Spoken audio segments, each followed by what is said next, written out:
Майя. Маша. Привет.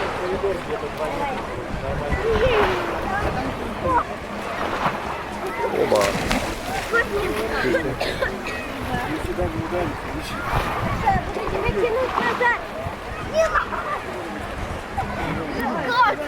Влад, ты как?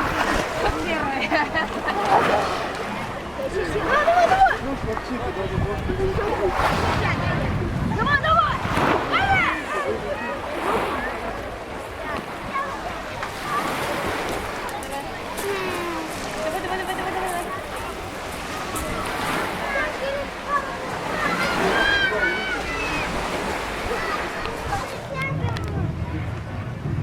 Ногу, дальше, дальше.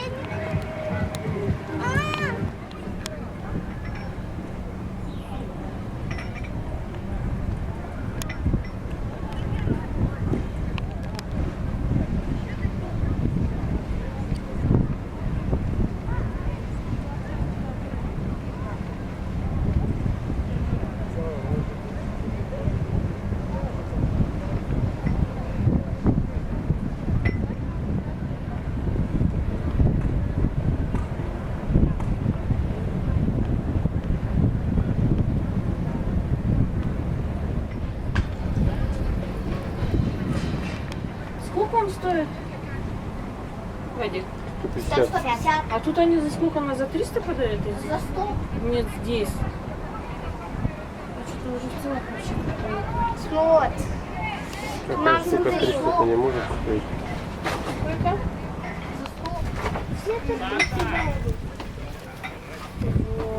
Дарья Шарами, Севастопольский аквариум.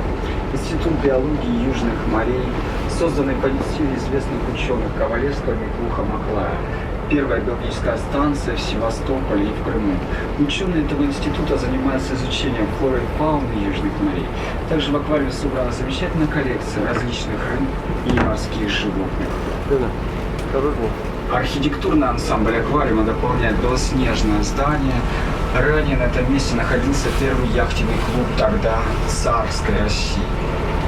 Выходим на просторы большой Севастопольской бухты, на берегах которой разыгрывались события первой обороны Севастополя. Слева по ходу нашего движения белоснег. Символ Севастополя, памятник затопленным кораблям. Композиция его проста.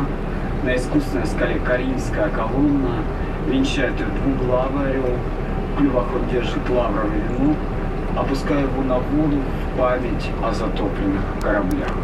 В 1000 русскими сухопутными войсками было проиграно Альминское сражение. Над Севастополем нависла реальная угроза вторжения вражеских войск. Эскадра кораблей стремительно неслась к берегам города. К 1954 году укрепления были недоукомплектованы пушками. Не хватало артиллеристов. Плотность настильного огня недостаточная. К тому же у неприятеля серьезное преимущество в паровом флоте. Выход нашли следующий. Приняли решение затопить часть кораблей Черноморского флота. 10 сентября вдоль линии современного мола на дно легли 5 линейных кораблей и 2 фрегата. А всего было затоплено 75 кораблей, больших и малых судов, фрегатов и шхун по всей акватории в разных частях Севастопольской бухты. Из воды торчали одни мачты. Своими мачтами они преградили путь вражеской эскадре. Она не смогла прорваться к берегам города, поэтому памятник затопленным кораблям является символом эмблемы города Севастополя. Так российские моряки выразили свою скорбь по затопленным кораблям. Они отдали самое дорогое, что у них было – свои корабли. В августе части города были полностью оккупированы. Северная сторона продолжала держать оборону. Первая оборона длилась 349 дней и ночей. В марте 1856 года активные боевые действия российских войск закончились с подписанием Парижского мирного договора. Будем смотреть на центральную часть города. Здание, построенное в виде корабля, иллюминатор, штурманская рубка напоминает корабль, первая лодочная станция, а ныне спортивный клуб Черноморского флота Российской Федерации. Катерные причалы, с помощью этих катеров связывается центральная часть города с северной. За ними святыня Севастополя, главные морские парадные ворота Графская пристань, белоснежное сооружение с колоннами, портик. Пристань украсили каменные ступени. Изначально официально называлась Екатерининская. Это название не прижилось. Вот она перед вами открывается. На этом месте встречают именитых высокопоставленных гостей города. Главнокомандующий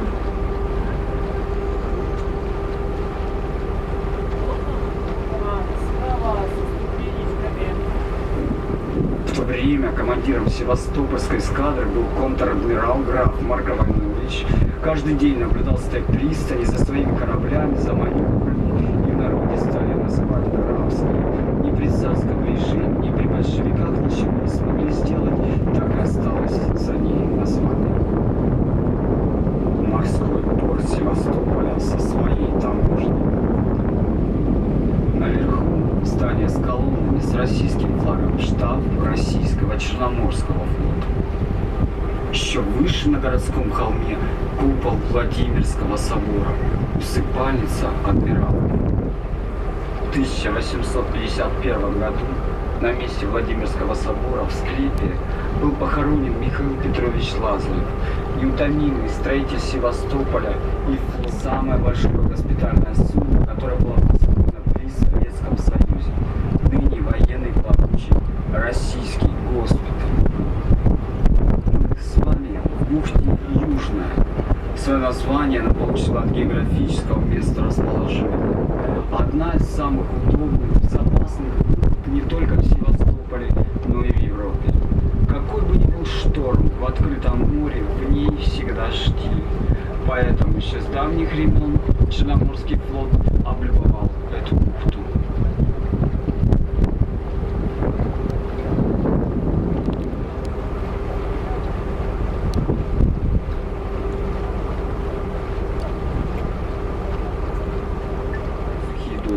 Где строятся и ремонтируются корабли.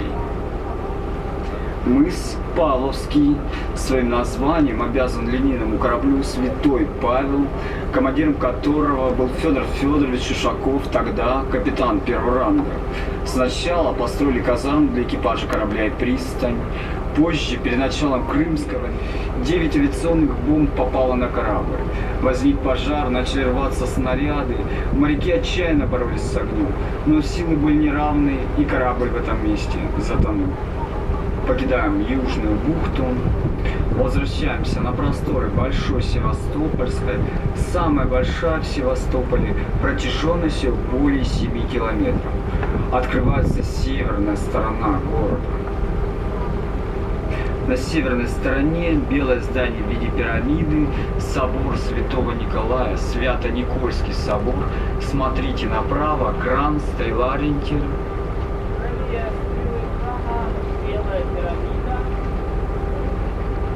Венчает его 16-тонный крест из диорита высотой 7 метров.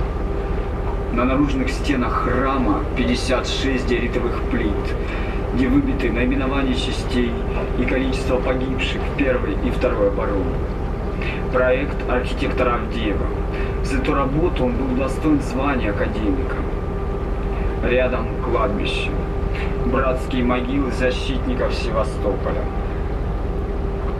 где захоронено и покоится прах более 100 тысяч человек, верных сынов России.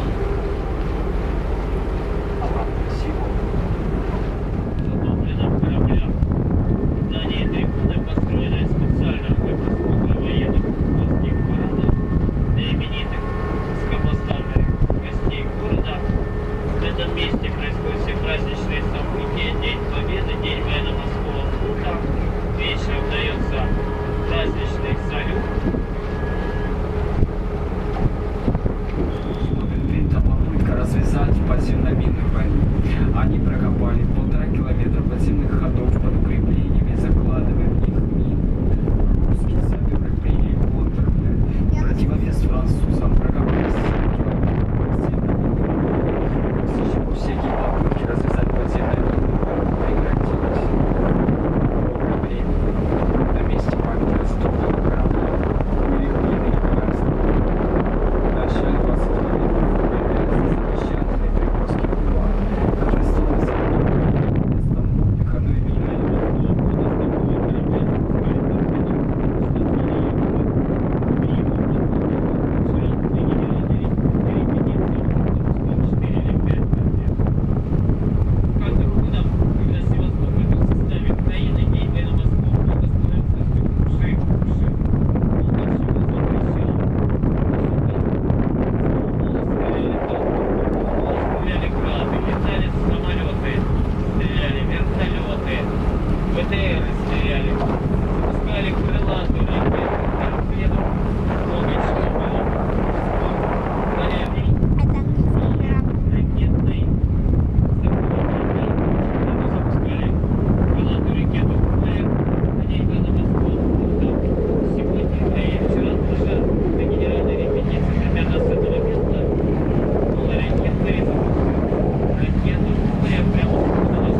недавно.